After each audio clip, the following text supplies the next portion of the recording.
প্রবাসীরা হচ্ছে একটা ফুটবলের মতো। এটাকে যার যখন খুশি ওকে টেনে নেয়, আবার যখন কাজ দরকার এটাকে লাথি মেরে আবার মাঠের ওই প্রান্তে পাঠিয়ে দেয়। আজকের দিনে আমাদের বৈষম্য বিরোধী ছাত্র আন্দোলনের যারা সমন্বয়করা আছেন, প্রবাসীদের জন্য তারা কোন ভূমিকায় নিজেরা মাঠে নেমেছেন বা আন্দোলনে নেমেছেন। আমাদের যারা এই অন্তর্বর্তী সরকার আছেন তাদের মধ্যে অনেক উপদেষ্টা আছেন, ইনক্লুডিং আসিফ নজরুল ইসলাম সাহেব, পাশাপাশি প্রধান উপদেষ্টা ডক্টর মোহাম্মদ ইউনূস। প্রবাসীদের জন্য অনেক কথা ক্ষমতায় আসার পরে বলেছেন, আগে কখনো বলেছেন আবার বলেনও নাই। তো দিন শেষে আমাদেরকে খুব সুন্দর একটা পাস দেওয়া হয়েছে, আমাদের জন্য এয়ারপোর্টে ভিআইপি লাউঞ্জ তৈরি করা হয়েছে। কিন্তু এর বিপরীতে আজকে দেখেন এই প্রবাসীদের জন্য একটা বিশাল আইক্যওয়ালা বাসের ব্যবস্থা করছে সরকার। কারণ সরকার তার রাজস্ব ঘাটতি মিটাতে গিয়ে ডক্টর মোহাম্মদ ইউনূস ওনার নিজের 600 কোটি টাকার উপরে রাজস্ব কিন্তু মাফ করে নিছেন, এবং কি আগামী 2-4-10 বছরের জন্য যেন ভবিষ্যতে আর রাজস্ব দিতে না হয় সেটারও লাইন ঘাট করে নিছেন। মাশাআল্লাহ, ভালো, তিনি এটা লিগেলি পাওনা হয়তো বা। তা আমরা কি প্রবাসীরা কিছু পাওনা নাই? আমাদের কি উপহার দিল? নতুন করে আমাদের সরকার যে রাজস্ব বোর্ড কর্তৃক একটা সিদ্ধান্ত আছে, সেই সিদ্ধান্তে আপনার টিকিটের দাম আবারও বৃদ্ধি পেল। অলরেডি বাংলাদেশ টিকিট বাণিজ্য সিন্ডিকেটের কবলে বন্দী। অলরেডি বাংলাদেশ থেকে পৃথিবীর বিভিন্ন দেশে যেতে যেই পরিমাণ টিকিট ভাড়া আমরা দেই, পৃথিবীর অন্যান্য দেশ এত টাকা দেয় কিনা আমার জানি না। আমাদের এই রেজিমে যারা আছে, আপনার রাজস্ব বোর্ড এনবিআর কর্তৃক আকাশপথে বিমান ভ্রমণে শুল্ক বাড়িয়েছে। এরই মধ্যে বর্ধিত সেই শুল্ক টিকিটের দামের সঙ্গে যুক্ত করে নতুন দামে টিকিট বিক্রি করছে বিমান সংস্থাগুলো।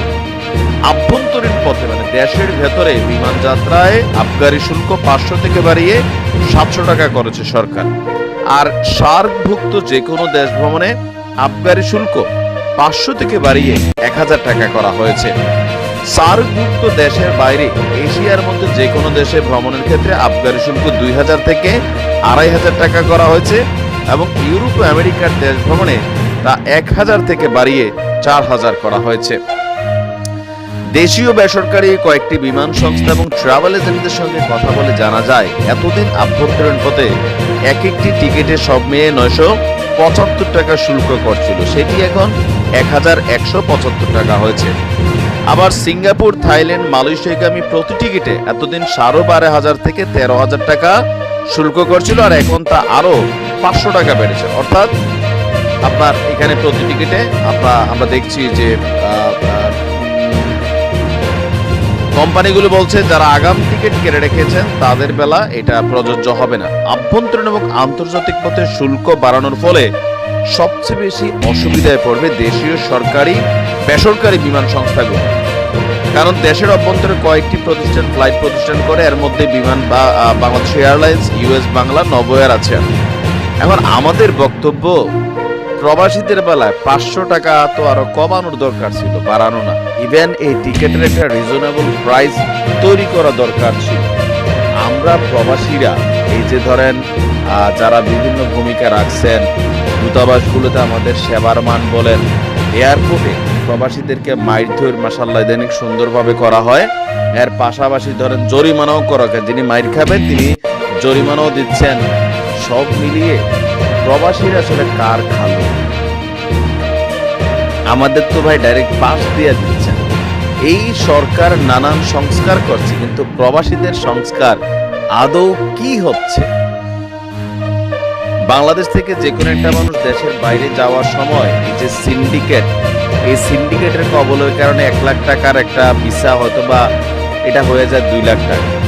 বিভিন্ন প্রতিষ্ঠানগুলোর নামে বেনামে প্রবাসীদের কাছ থেকে লুটপাট করছে।